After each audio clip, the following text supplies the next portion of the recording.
Voici donc, nous sommes dans notre texte d'aujourd'hui. C'est toujours Luc, chapitre 10, le verset 19. Alléluia. Nous allons partager la pensée de Dieu et puis nous allons revenir dans la prière. Luc, chapitre 10, au verset 19. Voici ce que dit la parole de Dieu dans Luc 10, verset 19. Je lis au nom puissant du Seigneur Jésus. Voici, je vous ai donné le pouvoir de marcher sur les serpents et sur les scorpions et sur toute la puissance de l'ennemi.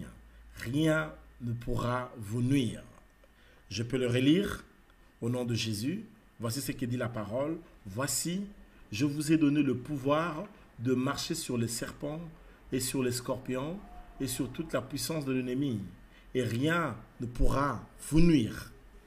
Voilà ce que déclare la parole ce soir. Comme on dit avec moi, rien ne peut me nuire. Rien ne peut me nuire. Alléluia. Que la gloire revienne à Dieu notre Père. Et ce soir, nous commençons ou nous continuons dans notre série. Dans le thème est quoi? Marcher sur le serpent. Alléluia. En fait, il y a tellement de choses à dire dans cet enseignement que je vais aller mollo mollo. Là, on va s'arrêter. Alléluia. Est-ce que vous m'entendez bien? Est-ce que vous me recevez bien? Est-ce que vous m'entendez convenablement? Dites-moi si vous m'entendez convenablement. Alléluia. Que Dieu vous bénisse. Si le volume est bon, signalez-moi. S'il vous plaît. Merci. Merci de me signaler. Alors, je suis en train de dire ici que nous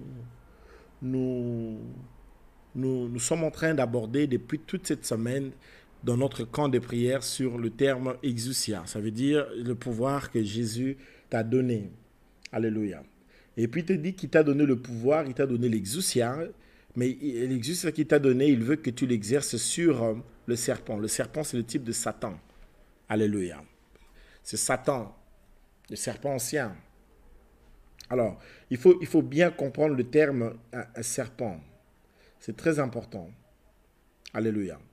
C'est vrai que c'est office, mais quand tu regardes la source de ce nom, tu vas te rendre compte de quelque chose de bien. C'est que à l'intérieur de ce nom office qui est en grec serpent, ça veut aussi dire quand tu vas un peu plus tu déclines le mot, tu vas te rendre compte que ça parle de regarder, de voir, se laisser voir ou apparaître. C'est ce que ça veut dire. Alléluia. Alléluia. Le mot office qu'on attribue au serpent en grec, ça veut dire voir, apparaître, regarder, revoir, se montrer, paraître, être paru, avoir des visions. Voilà, tout ça. Bon, voilà, mais ne vous inquiétez pas, ne suivez pas tout ça, mais du moins, pour que vous ayez l'idée. Ça veut dire que dans le combat avec l'ennemi, lorsque tu combats contre le serpent a sa manière de voir. Le diable a sa manière de voir et il veut t'imposer sa manière de voir. Il veut t'imposer sa manière de faire. Merci, c'est que le volume est très bon. Que Dieu vous bénisse. Il veut t'imposer sa manière de faire les choses. Il veut t'imposer sa manière de comprendre les choses.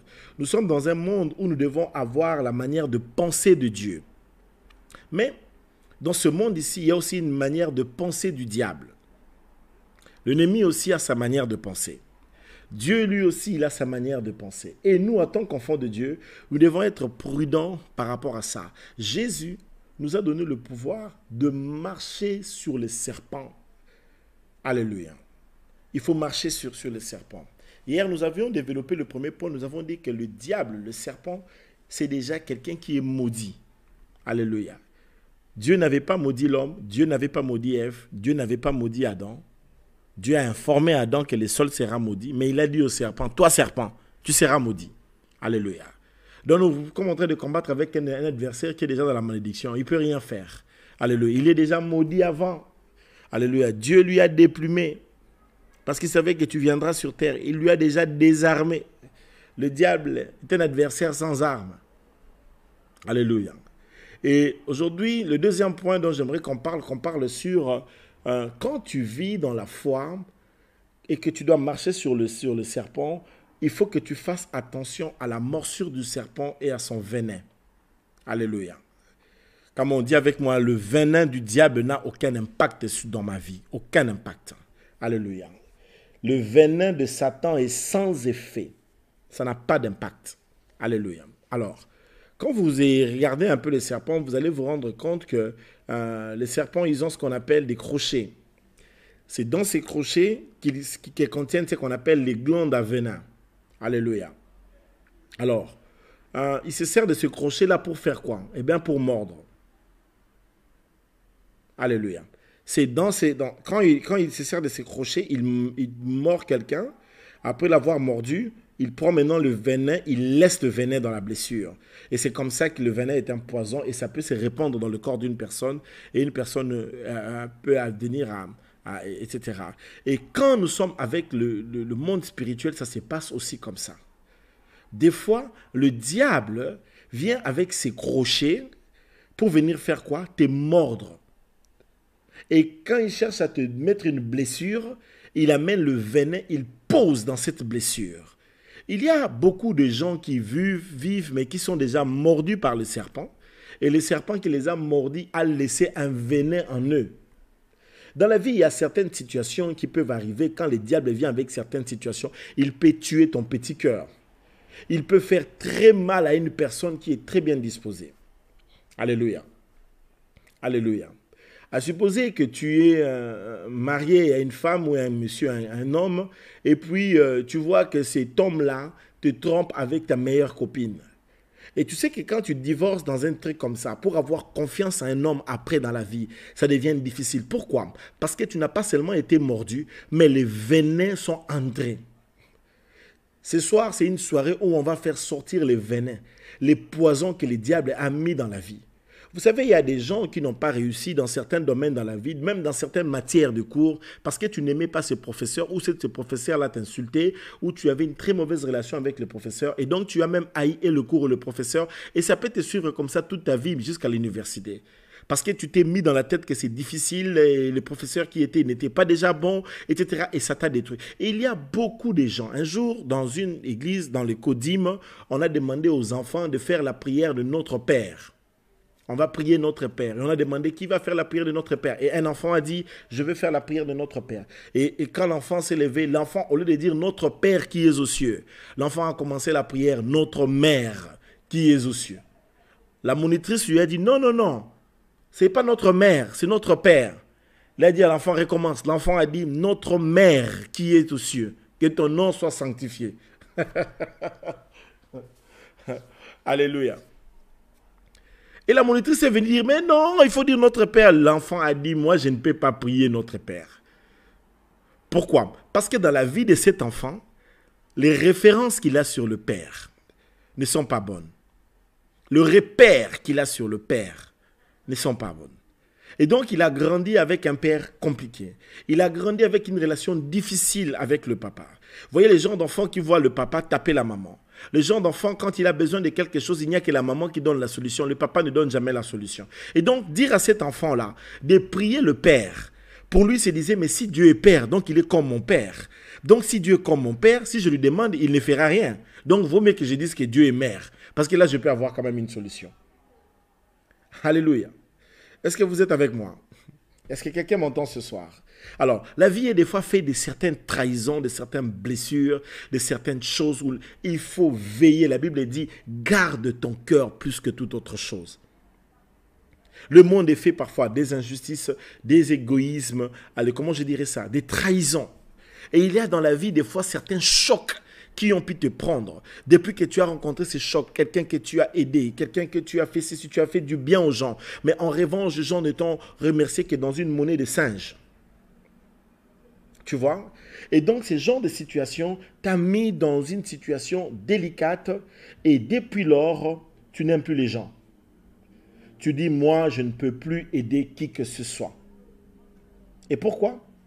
Parce que tu t'es rendu compte que les gens n'ont pas été corrects avec toi. Les gens ne t'ont pas aimé. Les gens que tu as voulu aider dans la vie, c'est les mêmes personnes qui t'ont fait du mal. Et donc, à partir de là, tu as fait des récalculs. Tu as reconsidéré tes relations avec les gens. Tu as pris la décision de ne plus être la même personne. Et depuis lors, tu as changé de position, tu as changé de comportement.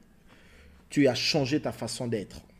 Alléluia. Pourquoi? Parce que tu as non seulement été mordu par le serpent, mais le serpent qui t'a mordu, il a laissé les venins. Les venins sont entrés dans quoi? Dans cette blessure. Alléluia. Alléluia. Il y a de ces hommes qui n'auront jamais confiance à une femme. Jamais. Alléluia. Avant d'épouser aussi quelqu'un, il faut se poser la question si vous allez aller jusqu'où. Parce qu'il y a des gens comme ça, c'est un divorce que tu peux épouser. Pourquoi? Parce que lui n'a jamais confiance en une femme. Tu vois, ce genre de garçon qui a grandi, qui a vu comment sa maman trompait son papa, ce genre de personnes, même quand lui doit se marier, il ne peut pas faire confiance à une femme, jamais. Et j'en connais des gens comme ça, même quand sa femme va pour acheter du pain à Zando, je ne sais pas moi comment on appelle ça, et tout ça, au petit boulangerie du coin là, le gars n'est pas du tout à l'aise. Il n'a pas seulement un problème de jalousie maladive, mais il a un problème parfois de confiance en lui-même et il a aussi un problème de confiance en l'autre. Et il peut être parfois narcissique, ça pose quelqu'un qui s'aime lui-même. Et il y a des gens comme ça, pourquoi? Parce qu'il a été blessé par la morsure. La vie peut te changer en mal. Dans la vie, tu peux changer en mal. Tu peux changer en mal. Tu changes, mais en mal. Tu ne changes pas en bien. Au vu de chocs, etc. Et ma prière ce soir, c'est que toutes les personnes là où le diable avait déposé des venins, que ces venins puissent sortir de ton corps ce soir. Ces venins qui sont venus dans le but de tuer ton destin, que ça puisse sortir. Alléluia. Alors, il faut comprendre que le diable utilise premièrement quoi? Ce que nous appelons la blessure de l'accusation. Premier point, dans ce point, quel est le point? Point 2, la blessure de l'accusation. Dans ce point 2, le diable attaque par la blessure de l'accusation. Alléluia. Et c'est comme ça. Alléluia. Dans Zacharie chapitre 3, verset 1. Zacharie 3, 1 à 2. Alléluia. Je peux lire cela? Zacharie chapitre 3, 1 à 2. Voici ce que dit la Bible. Il me fit voir Josué, le souverain sacrificateur, debout devant l'ange de l'Éternel, et Satan qui s'était né à sa droite pour l'accuser. Alléluia. Pour l'accuser. Dans les ruses du diable, les diables fonctionnent beaucoup avec l'accusation. Le verset 2. L'Éternel dit à Satan, que l'Éternel te réprime, Satan, que l'Éternel te réprime. Lui qui a choisi Jérusalem, n'est-ce pas là un tison arraché au feu? Alléluia. Apocalypse, chapitre 12, verset 10. Que dit la Bible? Et j'entendis dans le ciel une voix forte qui disait, maintenant le salut est arrivé, et la puissance et le règne de notre Dieu, et l'autorité de son Christ, car il a été précipité, l'accusateur de nos frères. C'est lui qui les accusait devant notre Dieu jour et nuit. Nous ne nous laissons pas accuser, bien-aimés frères dans le Seigneur, par l'ennemi. Si nous sommes repentis, nous sommes, bien-aimés, couverts déjà par le sang de Jésus. Alléluia. L'accusateur. Dans les blessures, dans la morsure du serpent, il utilise beaucoup l'accusation. Alléluia. Alléluia.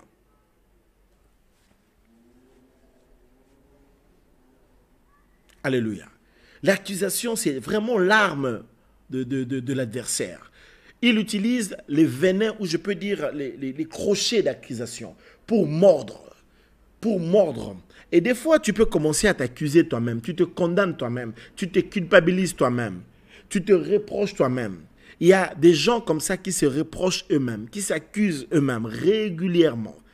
Et il faut comprendre que c'est un piège de l'ennemi. Il faut faire très attention à ça. Et ce soir, nous allons briser, quand nous allons marcher sur les serpents, nous allons briser sur toutes ces accusations. Bien-aimés, des fois, le diable est fort à travailler avec la puissance du souvenir. pour te faire souvenir un péché que tu avais fait, quelque chose de mal que tu avais fait. Satan, c'est l'accusateur. C'est pourquoi dans la vie, frère, sœur, ne sois pas l'accusateur. Ne sois pas l'accusateur de tes frères et de tes sœurs. Ne sois pas l'accusateur de ta femme ou de ton mari. Ne sois pas l'accusateur de l'autre. Ne l'accuse pas. Ne lui rappelle pas les erreurs du passé. Ne lui rappelle pas, ne lui remémore pas et tout ça. Ne pensez plus aux événements du passé. Alléluia. Apprenez à passer l'éponge dans la vie. Ne soyez pas là tout le temps. Parce que Satan, c'est ce qu'il fait. Et il sera là tout le temps en train de t'accuser, de t'accuser. Et il y a des gens comme ça. Tu vois, tu es dans une belle famille où on t'accuse tous les jours. Chaque jour, on cherche un problème. On appelle ton mari, on lui dit. Chaque jour, on appelle ta femme pour lui dire que tu as encore fait ceci, tu as encore fait cela. Tu peux être entouré de gens comme ça qui t'accusent tous les jours. Faites attention. Quand tu as un ami qui est accusateur, il faut s'écarter de lui. Un ami qui est là tout le temps en train de te rappeler, de dire aux autres gens les méchancetés sur toi, des choses mal qui te sont arrivées. Voilà, tu es ceci, voilà. Ce gars-là, ce genre de personne qui ne te quitte pas, mais qui est tout le temps là dans ta vie en train de t'accuser. Une personne qui te rappelle tout le temps, non, mais ce n'est pas bon. Alléluia. Est-ce que quelqu'un m'entend? Come on, dis avec moi, stop à l'accusation. Come on, dis avec moi. Dis avec moi, ne m'accuse plus. Come on, tu peux dire ça? Ne m'accuse plus. Aide-moi, écris-moi ça. Ne m'accuse plus. Alléluia. Le diable est là. Quel est son rôle? Alors, la Bible nous dit quoi?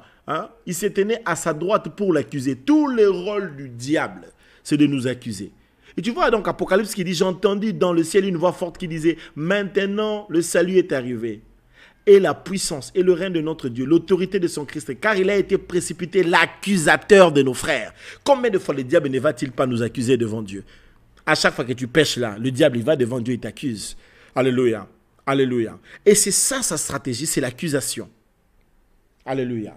Que personne ne t'accuse ce soir. Alléluia. Comment tu peux écrire-moi ça. Ne m'accuse plus au nom de Jésus. Que plus personne ne t'accuse. Alléluia. Deuxième des choses. Dans la deuxième blessure, le diable utilise la morsure de la tentation. Donc d'une part, il a les crochets.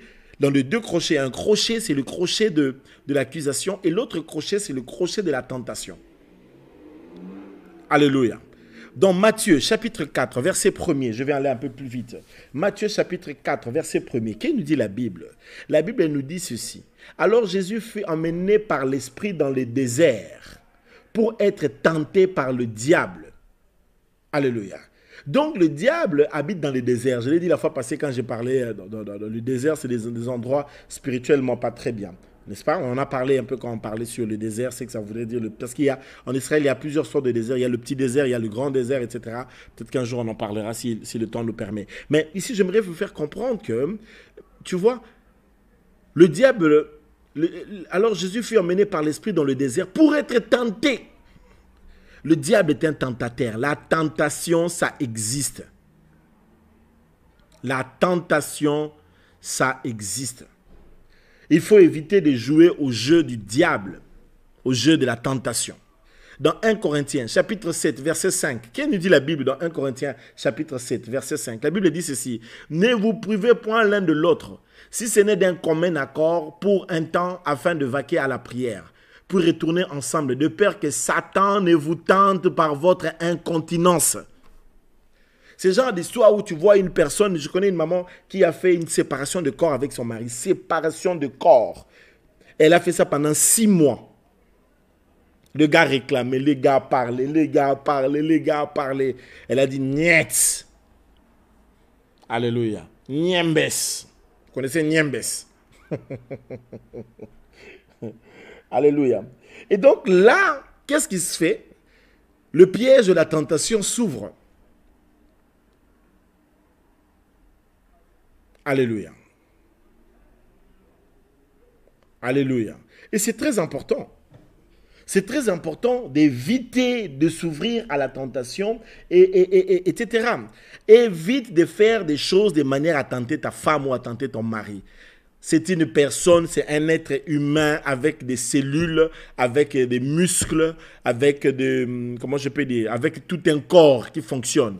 Si tu crois que c'est parce qu'elle est sœur en Christ et qu'elle prie beaucoup, elle prie en langue, que tu dois te permettre n'importe quoi. Le diable est un malin. Il sait comment il a détruit des couples comme vous avant. Donc pour vous attaquer là, il sait ce qu'il doit faire.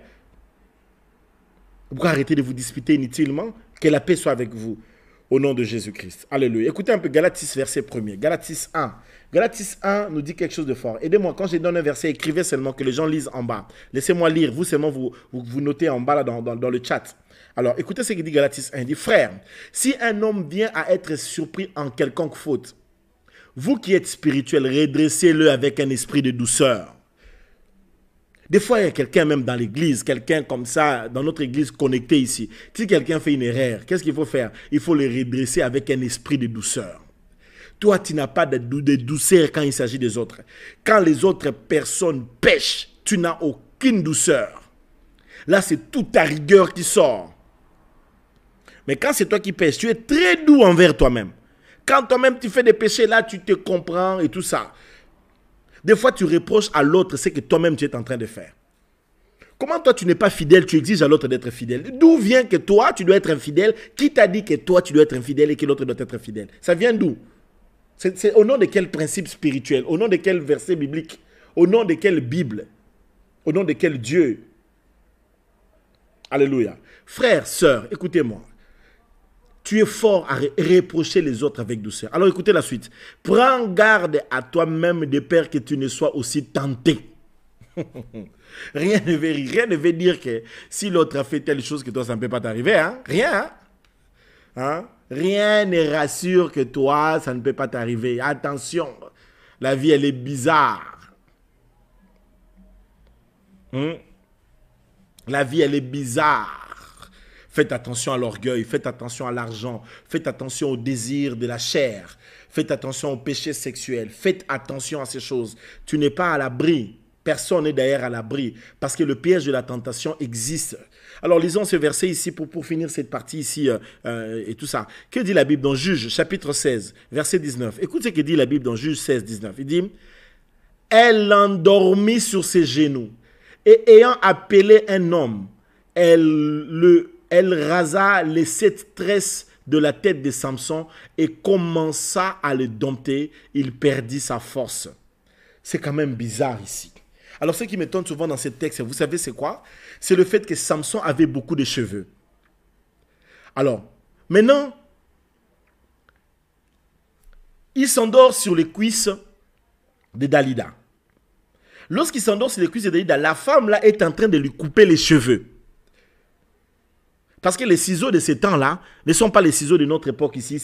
C'est pas si fine, si moderne. Tu vois? Ce n'est pas des ciseaux comme nos ciseaux d'aujourd'hui. Les ciseaux là, c'était des ciseaux durs. Donc quand tu coupes les cheveux avec, donc la tête va avec. Vous voyez, les garçons qui sont là avec moi, ils savent un peu quand on coupe les cheveux, comment est-ce que la tête va bouger. Mais ma question, elle est comment Samson s'endormait? Mais non, c'est pas possible. Quel sommeil avait-il? Ah! Vraiment? Bampanga Vincent. Quel sommeil! Donc, je me demande, mais les cuisses là de Dalida, c'était comment? Comment il pouvait dormir comme ça alors qu'on lui coupe les cheveux? Le gars ne se rend pas compte. Ah! Le péché, c'est comme les cuisses de Dalida. Quand tu es dedans, tu ne te rends même pas compte que tu es en train d'aller dans un mur. Le péché, c'est comme le cuisse de Dalida. Quand tu es dedans, tu ne te rends pas compte que tu es en train de perdre ta femme. Tu es en train de perdre tes enfants. Tu es en train de perdre ton entreprise. Tu es en train de perdre ton salut. Tu es en train de perdre tes bénédictions. Et quand le diable est en train de te tenter, il va te tenter dans les cuisses de Dalida.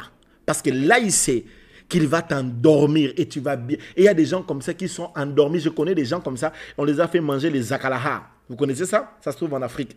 Donc, on lui a fait manger un truc. Les gars, là, depuis... Je connais un garçon comme ça qui était ici en Belgique. Il était bien ici en Belgique. Il avait une très bonne vie, une bonne situation. Il part en Afrique, on lui fait manger les zakalaha. Maintenant, il est au village. Il est resté là-bas au village. Je vous dis au village. Il n'est même pas dans la ville de Kinshasa. Il est au village. Et le gars ne comprend pas, même quand vous lui parlez, ses yeux ne s'ouvrent pas. Il a mis sa tête sur les cuisses de Dalida. On le coupe les cheveux, mais il ne se rend même pas compte. Ah! Alléluia. C'est pourquoi des fois nous conseillons à vous les jeunes filles, Ne vous aventurez pas dans la vie des relations des hommes. Tu commences à avoir 15 ans, 16 ans, 17 ans, 18 ans, tu commences la puberté, là ça commence, tu ne connais pas garçon toi, tu ne connais pas la vie, hein. Tu joues avec ta vie. Là tes parents te disent, hé, rentre avant, toi j'ai 18 ans, tu ne connais pas les accidents de la vie, tu n'as pas encore été mordu par le serpent toi. Tu ne connais pas garçon. Un garçon comme ça, il est avec toi, je t'aime, les jours où il y a des problèmes, il te nie. Alors je connais un garçon comme ça, la manière dont il niait que la grossesse qu'il a mis là, c'était à lui. Tu vas même te poser la question, si c'est un garçon, tu te poses, est-ce que ça c'est vraiment un garçon? Tu te demandes. Alléluia. Les garçons sont forts à nier. Regardez Adam. Dieu lui dit, ah non, non, Dieu, c'est pas moi, c'est la femme. Non, non, non, non, Dieu. Non, non, non, Seigneur, on était bien avant. Alléluia. Alors ce soir, il faut qu'on fasse tomber ces deux choses. La blessure de l'accusation et la blessure de la tentation. Alléluia. Pourquoi? Parce que des fois, quand Dieu déverse ses bénédictions dans nos vies, le diable vient avec la tentation pour nous le retirer. Il vient avec la culpabilité, les accusations. Il y a beaucoup de gens qui pouvaient réussir dans leur vie, qui pouvaient faire des grandes études, qui pouvaient aussi être des grands hommes dans la société, mais ils ont douté. Pourquoi? Parce qu'ils ont grandi dans une maison avec des complexes, avec des privations. Quand tu as grandi dans une maison où tu as été terrorisé par le père ou par la mère, il y a une sorte de domination de l'âme. Quand tu as grandi dans une maison où tu n'as pas pu être épanoui, quand tu es entré dans une relation avec un monsieur, un homme qui t'a dominé, qui t'a écrasé alors que tu as les diplômes, tu es une fille qui a des valeurs, tu es une fille qui a quelque chose à faire valoir, mais depuis lors, le gars t'a fait comprendre que tu étais néant. Ma sœur, je te dis que tu n'es pas néant. Quand tu t'es marié à une femme qui a passé tout son temps à t'insulter et en sorte qu'elle a mis le doute en toi, quand tes parents ont cassé en toi l'élan de grandir, quand ta société et même ton pays, parce qu'il y a d'autres gens qui ne réussissent pas, c'est parce que tout leur pays, le système du pays, leur empêche d'émerger. Il y a des gens qui n'arrivent pas à émerger, c'est vraiment la politique qu'il y a dans le pays qui les empêche d'émerger. Ici en Belgique, il y avait un truc qu'on faisait BBB, Belge blanc aux yeux bleus. Belge blanc aux yeux bleus. Donc il y a un travail, mais on met BBB, tu vois. Donc là, il y a même un système politique qui se met en place, qui empêche aux gens qui ont des valeurs, qui ont des diplômes, qui ont les compétences de pouvoir émerger. Et quand ils rencontrent des gens d'affrontement comme ça, il faut prier. Moi, si je rencontre des gens, tu sais ce que je fais? J'enlève tous les services, je les chasse en prière. Je les prive du travail. Et je vais déclarer sur eux pour qu'ils ne soient plus au travail, ces gens-là. À commencer par la personne qui a inspiré ce genre d'initiative. Et je crois en la puissance de la prière. Parce que je l'ai fait maintes fois. Alléluia. Je vous l'ai dit. J'ai déjà expérimenté comment est-ce que j'ai pu, par la prière, enlever quelqu'un qui était en fonction du gouvernement. Il était ministre. Et donc, ce n'est pas impossible d'élever quelqu'un qui est un directeur général, je ne sais pas moi, ou un conseiller général régional, que sais-je encore. Alléluia. Donnez-moi un amen si vous m'entendez. Donnez-moi un amen si vous m'entendez. Alléluia. Bien-aimé dans le Seigneur, tu dois croire. Fais attention à ces deux venins du diable, la morsure de la tentation. Le diable voit que, voilà, tu vois, tu es à la veille de ton mariage et tu vois une ancienne copine là. Tu as abandonné depuis des années. Et puis, du coup, elle commence à t'appeler. Et du coup, toi aussi, tu dis, bah non. Parce qu'on dit toujours, je suis sage, donc je suis prudent. Hey! Toi, tu es prudent. Comment tu sais que tu es prudent? Le fait déjà de se savoir prudent, c'est une imprudence. La prudence, c'est de dire je ne suis pas prudent. Quand tu dis non, je suis prudent, j'ai le contrôle, tu vas être surpris. Tu ne connais pas comment Satan fonctionne? Tu vas perdre ta fiancée comme ça. Et je vous dis, il y a des femmes comme ça à la veille du mariage. Et je connais une comme ça qui a été enlevée par son ex. Elle voulait se marier comme ça. On attend la femme dans la salle. Son ex est à Paris, il lui a pris et il est parti avec elle très loin. Il veut pas que... Oh Jésus. Non, mais il y a des choses qui sont comme des feuilletons. Hein. C'est comme un conte de fées, je vous assure. Bien-aimé dans le Seigneur, faites attention à la blessure de l'accusation. Et il y a le doute qui s'installe en toi. Et tu es en train de dire que dans tel travail, je ne peux pas être engagé. Moi, je ne peux pas travailler à la Banque mondiale. Moi, je ne peux pas travailler à l'ONU. Moi, je ne peux pas travailler à l'Union européenne. L'Union européenne, c'est en Belgique.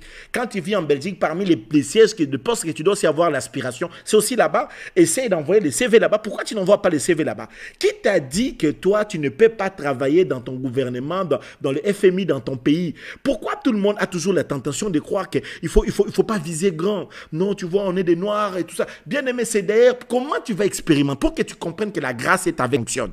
Il faut que tu aies des postes là où on ne pouvait pas t'engager. Ce n'est pas dans des endroits où on peut t'engager. C'est vraiment dans des endroits où on ne pouvait jamais t'engager. Là, tu vas dire que non, non, non, non, non. Il y a un Dieu qui est invisible, mais qui est plus puissant que tous les êtres de la terre. Est-ce que quelqu'un a compris cet enseignement de ce soir? Alléluia. Donc, faites très attention par la blessure de l'accusation. N'accusez pas, ne culpabilisez pas les gens dans la vie.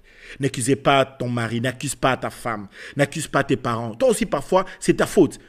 Au lieu de réussir dans certains domaines, tu n'as pas réussi. Toujours, c'est la faute à ma mère. C'est la faute à mon père. Arrête d'être un accusateur de tes parents. Tu accuses tes parents, pourquoi? Tes parents ont fait ils ont aussi leurs limites. Maintenant, toi, prends ta vie, le bras, le corps, ose, essaye. Là où les parents n'en ont pas peut-être pu, parce qu'ils ne sont pas Dieu, ils ne peuvent pas tout faire.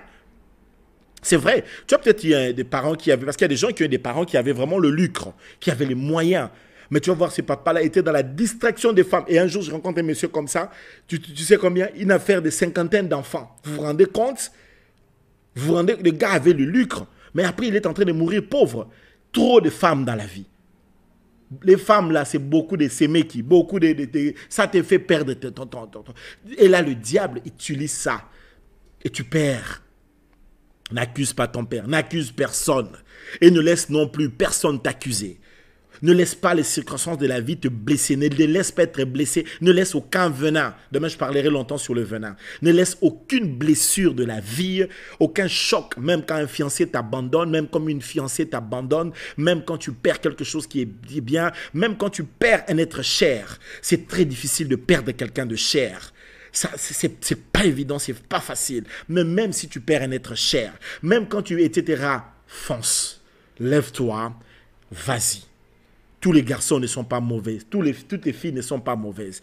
Ce n'est pas toujours les autres qui sont responsables. Et aucune personne n'a le droit de te porter dans un regard injurieux. Prends courage parce que toi aussi tu peux. Est-ce que tu peux dire avec moi, moi aussi je peux? Come on. Est-ce que tu peux dire ça avec moi? Moi aussi je peux. S'il vous plaît, j'ai vraiment envie de lire ça. Quelqu'un me l'écrit aujourd'hui. Moi aussi je peux. Alléluia. Et si tu peux acclamer maintenant pour la gloire de Dieu.